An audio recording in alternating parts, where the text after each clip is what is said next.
Hey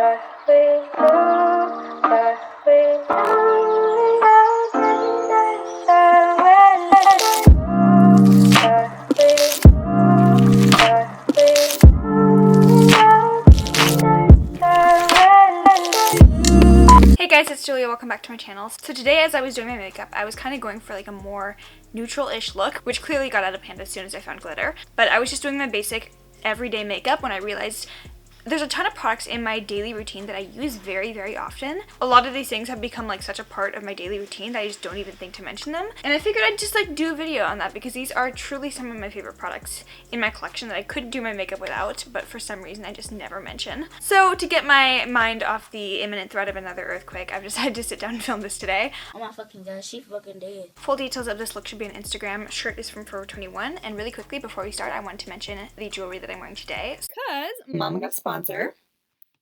Ew.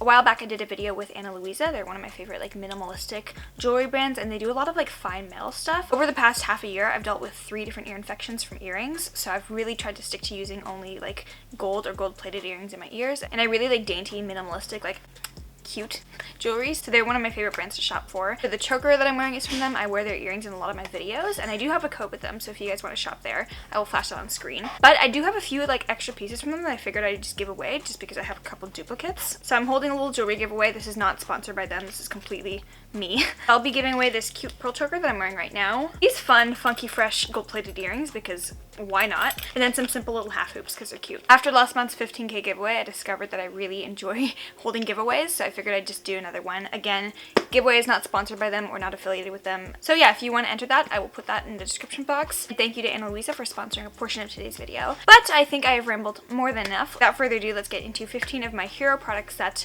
truly I use all the time but never really talk about. I'm gonna go through this by categories, and first I'm just gonna start with eyeshadow palettes. I have 3 palettes that I've been using very, very often lately, but I haven't really been like sharing with you guys, so I figured I'd do that today. And first off would be the Too Faced Natural Lust palette. This came out very recently, and I did share a review on this one, but I didn't use it on camera. I haven't done a get ready with me with this one, just because it is definitely more on the neutral side, and generally I kind of showcase like colorful looks on my channel because that's kind of what I'm known for. But on a daily basis for me, on a non-filming day, there are definitely very many shades in here and it can be a little bit overwhelming, but I really like the formula in here, and I'm not somebody who usually loves Too Faced eyeshadows. Like their chocolate bar palettes and their sweet peach palette weren't really it for me. I know a lot of people really liked those, but those just never really did it for me. This, however, the kind of like Baroque, Renaissance-y outer packaging, it's just so beautiful. The mattes in here are really nice and easy to blend. The shimmers are very nice and high impact, and they have this kind of like wet kind of look on the eyes, so I really enjoy this one. And it's kind of become an essential to me, even though I haven't really been talking about it very much on camera. Next up is the palette that without fail always gets me asked out. I reviewed the Huda Beauty New Nude palette when it was a new release, and I really enjoyed this one. It's a bit more on like the coolish neutral tone side, and it's a lot of rosy tone neutrals. If you really like kind of pink mauve toned eyeshadows, I think this is awesome, but I really just love the textured shimmers in here. I think Huda's big eyeshadow palettes are probably my favorite thing that she makes as a brand, but I've really gotten back on my bullshit and I've been using this one again more often, and I hate that this has made me realize just how fast-paced the makeup world is, because this is not that old of a release.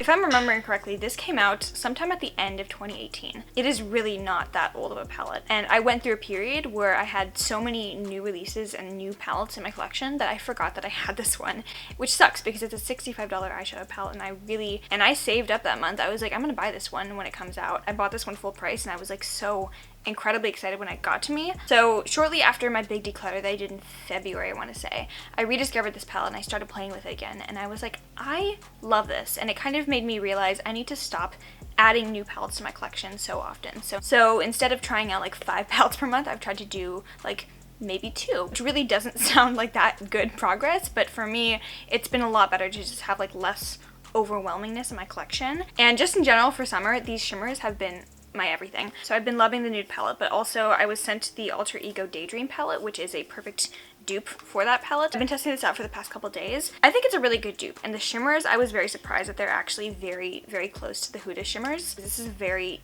interesting and very unique formula that I thought was going to be very difficult to replicate. I do prefer the Huda formula just a little bit more, but I think this is a really good alternative if you don't want to spend $65 and make bad financial decisions with your life.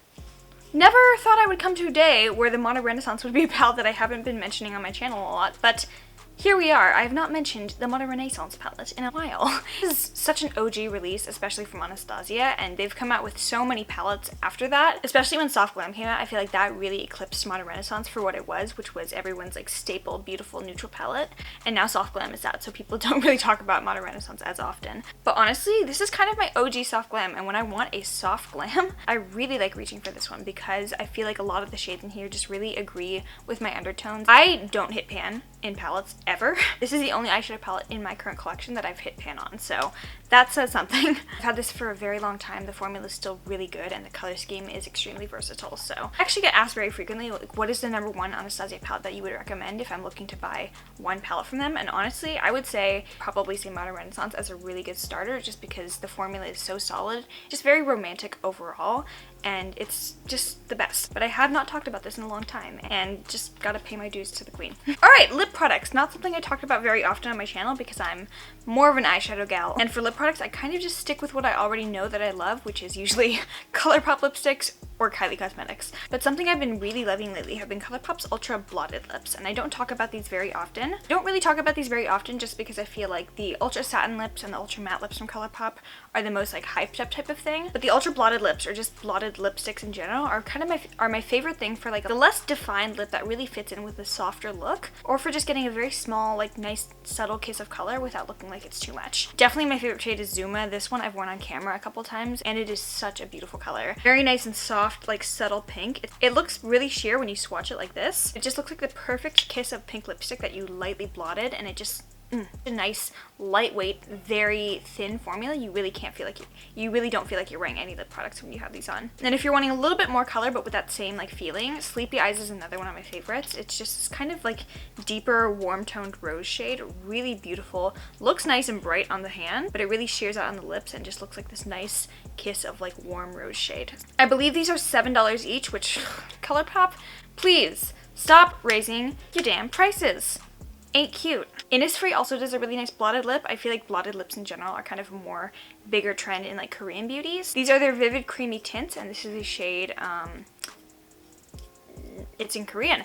I actually bought this one at the Innisfree brand party that I went to, and I paid for it, I think it was like $8, but this is a nice like cherry red. And on the lips, this is such a nice like French kind of like wash of beautifulness. I really like focusing this onto the center of my lips and then just kind of blurring out and smudging it onto the rest of my lips to get this nice like kiss of red color without being too much. And I feel like it's just a really nice, summery, very low maintenance way to wear red. The Vivid Creamy Tints though are probably the most comfortable lip product I've ever worn. Like, they feel like you're wearing lip balm on your lips, but it's basically like a nice stain of a lipstick. It's such a nice product. So I really do love these kind of like blotted lipsticks, especially for summer. I feel like they're just something easy to slap on. Also, when I'm wearing these, I don't overline my lips, which I feel like can really contribute to me looking like I'm wearing a little bit too much makeup.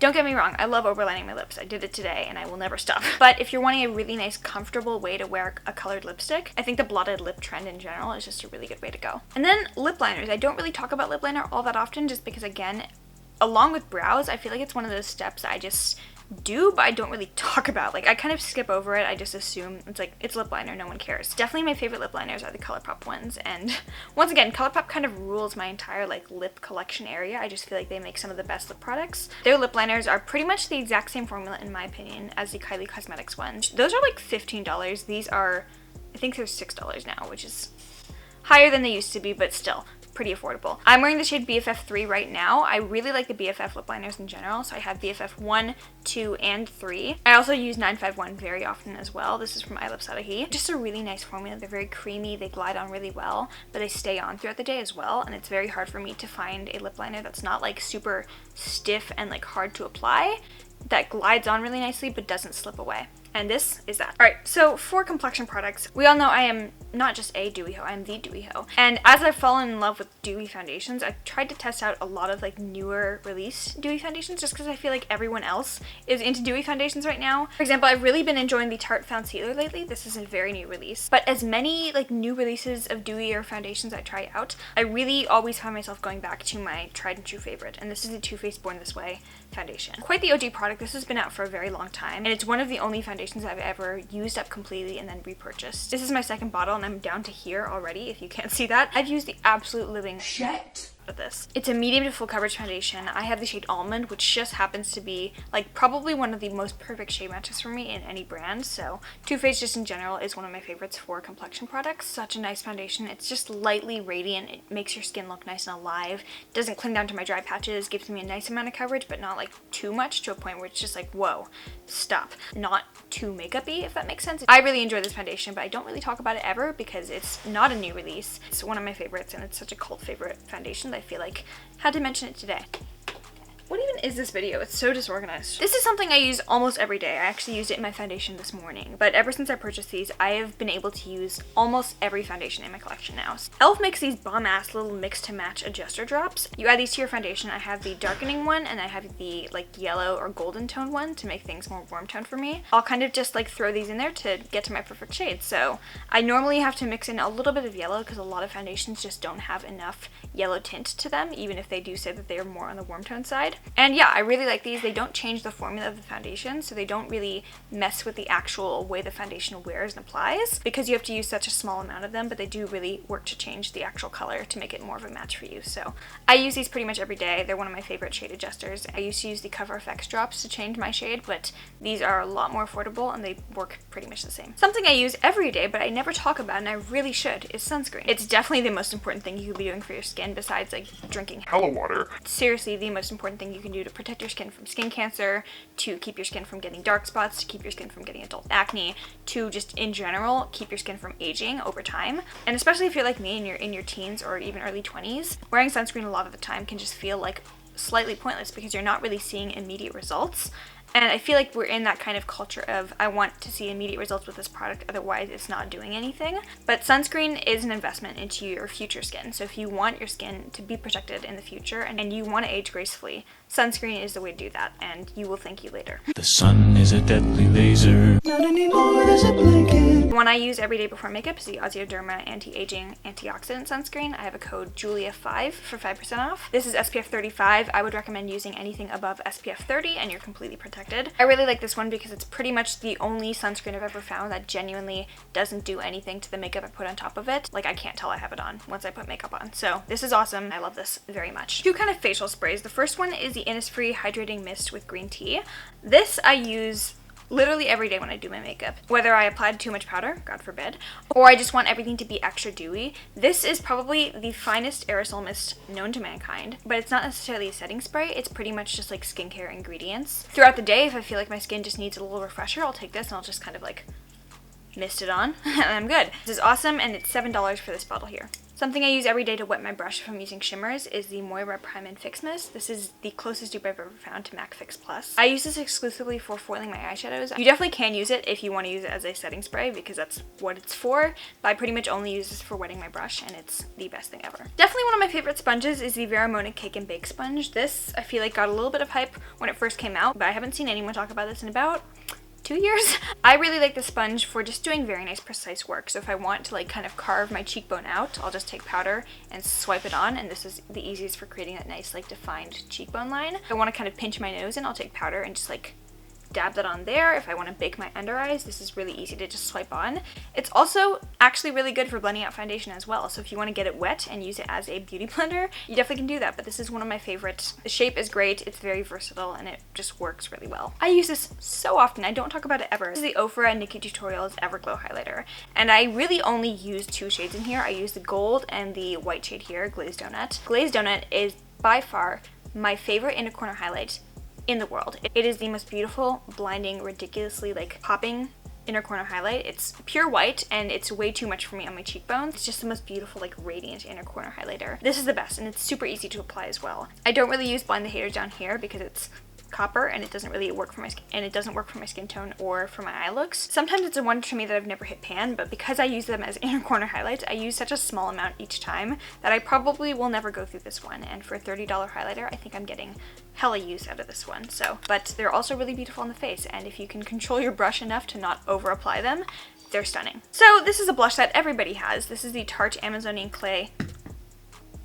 Great. Tarte Amazonian Clay 12-Hour Blush in the shade Party. It was the Sephora birthday gift from, I think, 1 or 2 years ago. Almost everybody who has a Sephora membership probably has this blush. I don't hit pan on things ever. Like, the Modern Renaissance palette, this, and the Hoola bronzer are pretty much the only things I've ever hit pan on in terms of like pressed powder formulas. These blushes are also very like tightly pressed and very pigmented, so it's hard to hit pan on these ones. I use this blush so often. It's just like the most perfect neutral shade. It works with literally everything. Just a very nice formula. It's also very long lasting. These are called the 12-hour blushes. It's right here. And normally blush and highlighter are the first things I notice fading from my cheeks. So at the end of the day, I'll notice that my highlighter is almost gone. My blush is yeeted out of the building. But this blush I wore to my graduation and a grad night, and I came home at 6 a.m. the next day. I had zits formed all over my forehead from the oil that had built up in my foundation, but my blush was still kicking. This lasts longer than 12 hours as far as I'm concerned. So I really like this blush just in terms of tone and formula, and as much as I want to buy a full size,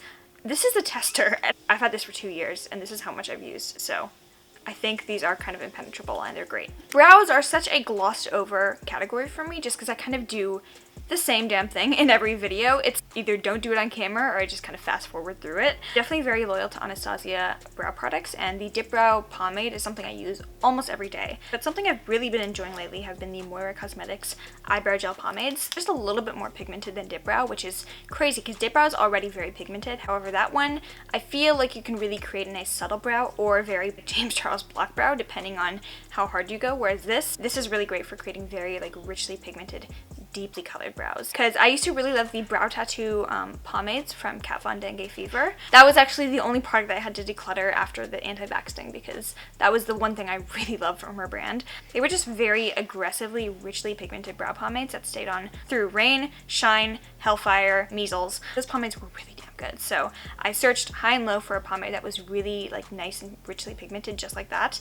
And this is it. These are really good. I'm wearing them in my brows right now. Not only do they color the brows, but I feel like they have this kind of like jelly texture that really grips brows in place as well. So it's kind of like wearing a pomade and brow gel in one, and I very much love these. Another brow product that I love but never talk about are Anastasia's brow gels. And no, not the Dip Brow Gel, because regular clear brow gel is one of my favorite things ever. This has such a nice intense grip to it, but it's one of the only ones I found that doesn't dry down with like a slightly gray cast to it. So it really does make my brows stay in place, but it doesn't make them like crunchy and coated in this like vaguely gray substance. Two more products here. I'm very picky with my black eyeliners. I really only have 3 black eyeliners I like, which is the Fenty Beauty Fly Liner, the NYX Epic Ink Liner, and then the Deck of Scarlet Long Lasting Liquid Eyeliner. This is the one I have open right now, and it's the one I've been using for the past couple months in the shade Throwback Black. It was a free gift with Deck of Scarlet's palettes. I believe they do sell this one on their website for like $10. So for like $10, it's pretty affordable. It is the finest tip ever, and this was the liner that I learned how to do like actually good winged liner with. And then finally, lash glue. No one really talks about lash glue, I feel like. It's very much the unsung hero of the world, but anyone who wears lashes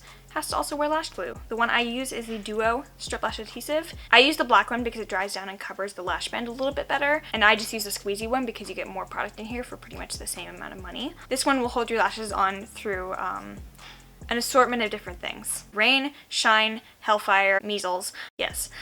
Yes. And with that, that concludes all the products that I use very often but never talk to you guys about. So hope you guys enjoyed this one. These are just some of my like underrated queens. So if you did, please give it a thumbs up. Go ahead and enter the giveaway if you want to win some like cute ass jewelry. Make sure you are subscribed to the channel. I'm trying to get on that 17K boat. And if you made it to the very end of this video, you warm, cuddly hedgehogs, you get the bonus meme. I love you. Goodbye.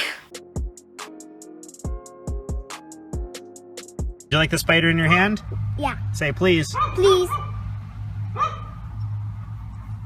Hey Siri, what is a disease that starts with D?